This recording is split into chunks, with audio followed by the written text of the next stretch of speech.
अनघं वामनं शौरिं गोविन्दं पुरुषोत्तमं वासुदेवं हृषीकेशं माधवं मधुसूदनम्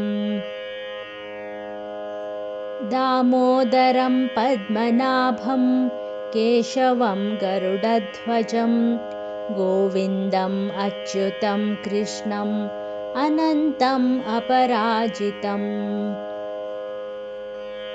अधोक्षजं जगद्बीजं सर्गस्थित्यन्तकारिणम् अनादिनिधनं विष्णुं देवदेवं त्रिविक्रमम् नारायणं चतुर्बाहुं शङ्खचक्रगदाधरं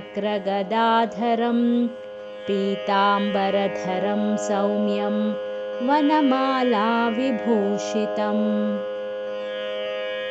श्रीवत्सवक्षसं श्रीशं श्रीधरं श्रीपतिं हरिम् उपेन्द्रं देवकीसूनुं प्रणमामि रमापतिम्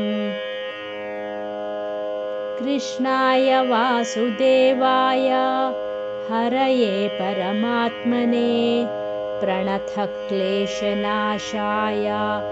गोविन्दाय नमो नमः।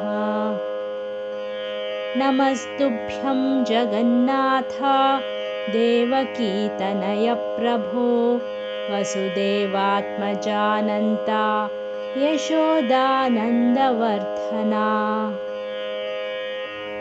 गोविन्दा गोकुलाधारा गोपीकान्ता नमोऽस्तु ते। श्रीकृष्णाय नमः। अनघं वामनं शौरिं गोविन्दं पुरुषोत्तमं वासुदेवं हृषीकेशं माधवं मधुसूदनम् दामोदरं पद्मनाभं केशवं गरुडध्वजं गोविन्दम् अच्युतं कृष्णम् अनन्तम् अपराजितम् अधोक्षजं जगद्बीजं सर्गस्थित्यन्तकारिणम् अनादिनिधनं विष्णुं देवदेवं त्रिविक्रमम् नारायणं चतुर्बाहुं शङ्खचक्रगदाधरं पीताम्बरधरं सौम्यं वनमालाविभूषितम्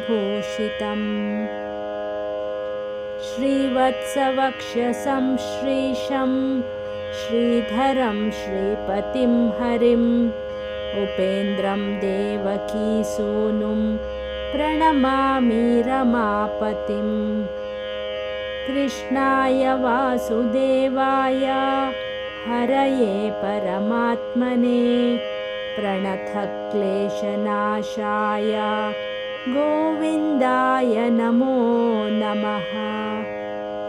नमस्तुभ्यं जगन्नाथ देवकीतनयप्रभो वसुदेवात्मजानन्ता यशोदानन्दवर्धना गोविन्दा गोकुलाधारा गोपीकान्ता नमोऽस्तु ते। श्रीकृष्णाय नमः। श्रीकृष्णार्पणमस्तु।